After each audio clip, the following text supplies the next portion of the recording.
kita akan membahas mengenai tenaga endogen dan tenaga eksogen. Tenaga geologi adalah tenaga yang membentuk permukaan bumi dari dulu hingga sekarang. Tenaga geologi secara umum terbagi atas dua, yaitu tenaga endogen dan tenaga eksogen. Tenaga endogen adalah tenaga yang berasal dari dalam bumi yang menyebabkan perubahan pada kulit bumi. Tenaga endogen ini sifatnya membentuk permukaan bumi menjadi tidak rata. Mungkin saja di suatu daerah dulunya permukaan bumi rata atau datar, tetapi akibat tenaga endogen ini berubah menjadi gunung, bukit, atau pegunungan.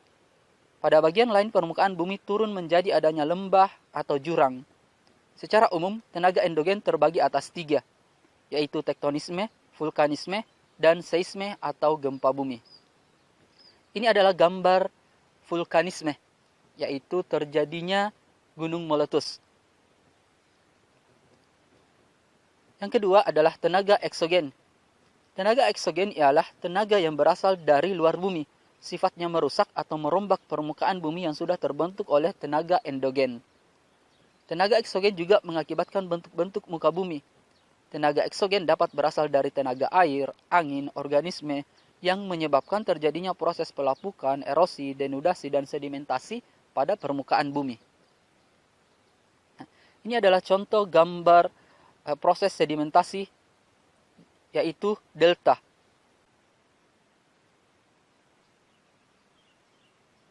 Tenaga endogen. Tenaga endogen terbagi atas tiga, yaitu tektonisme, vulkanisme, dan seisme. Tektonisme adalah pergerakan kulit bumi yang diakibatkan oleh tenaga dari dalam bumi yang menyebabkan terjadinya patahan, lipatan, ataupun naik turunnya permukaan bumi. Tektonisme terbagi atas dua, yaitu epirogenesa dan orogenesa. Epirogenesa adalah gerakan di permukaan bumi secara lambat dan meliputi wilayah yang luas. Sedangkan orogenesa adalah gerakan di permukaan bumi secara cepat dan meliputi wilayah yang sempit.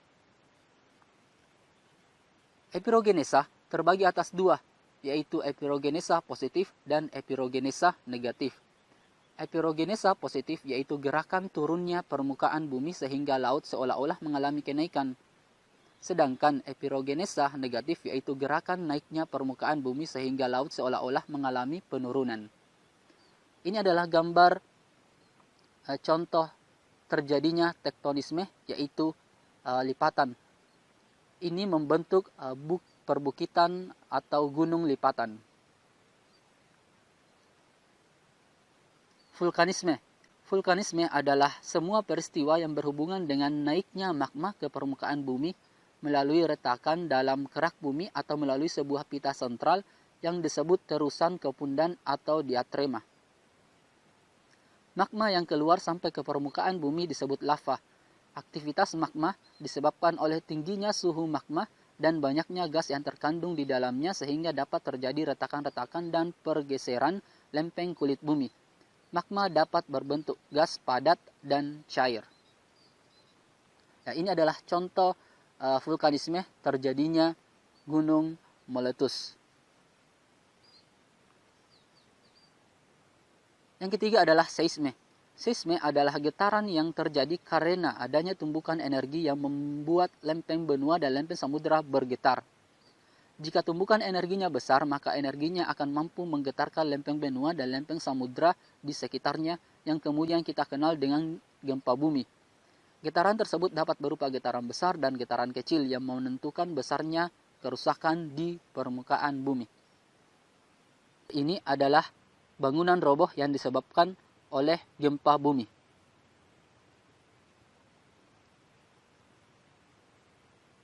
Selanjutnya kita akan membahas tenaga eksogen. Secara umum, tenaga eksogen terbagi atas tiga, yaitu pelapukan, sedimentasi, dan erosi. Tetapi pada kesempatan ini kita akan membahas 4, pelapukan, sedimentasi, erosi, dan mass wasting.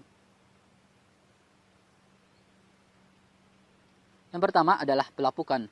Pelapukan adalah proses penghancuran batuan dari bentuk bongkahan menjadi bongkahan atau butiran yang lebih kecil, baik secara fisika atau mekanik, kimiawi, maupun secara biologis atau organik. Pelapukan terbagi atas tiga, yaitu pelapukan mekanik, pelapukan kimiawi, dan pelapukan biologis. Gambar ini menunjukkan terjadinya pelapukan pada sebuah batuan yang disebabkan oleh pelapukan mekanik. Yang kedua adalah sedimentasi. Sedimentasi adalah proses pengendapan bahan padat atau komponen abiotik yang terbawa oleh air, angin, maupun gletser. Pengendapan ini bisa terjadi di darat, laut, maupun sungai.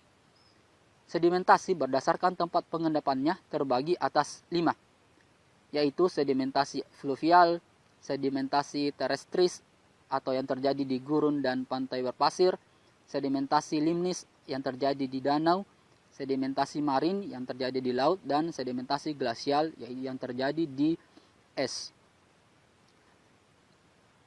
Gambar ini adalah delta di muara sungai yang disebabkan oleh sedimentasi oleh air. Yang ketiga adalah erosi.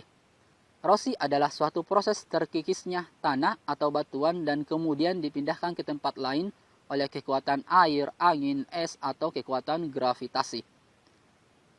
Menurut ASDAQ 2010, terdapat beberapa jenis erosi, yaitu erosi percikan atau splash erosion, erosi kulit atau sheet erosion, erosi alur atau rill erosion, erosi parit atau gully erosion, erosi tebing sungai atau streambed erosion, erosi internal sungai, internal or subsurface erosion, dan tanah longsor atau landslide.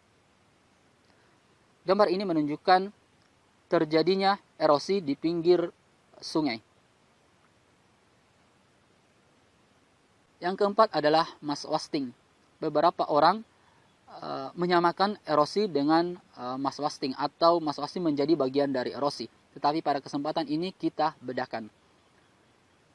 Mass wasting merupakan pergerakan massa batuan hasil pelapukan atau sedimentasi yang menuruni lerengan dikarenakan pengaruh gravitasi bumi, air, kemiringan lereng, dan atau jenis batuan. Mass wasting dapat diklasifikasikan dalam berbagai tipe sebagai berikut. Yang pertama adalah rayapan tanah atau soil creep. Yang kedua, aliran tanah atau earth flow. Yang ketiga, aliran lumpur atau mud flow. Yang keempat, tanah longsor atau landslide. Dan yang terakhir adalah guguran batu atau rockfall. Ini adalah contoh gambar mass wasting, yaitu tanah bergerak menuruni yang disebabkan oleh gaya gravitasi dan menutupi jalan. Oke, sekian pembahasan kita mengenai tenaga endogen dan tenaga eksogen. Semoga dipahami.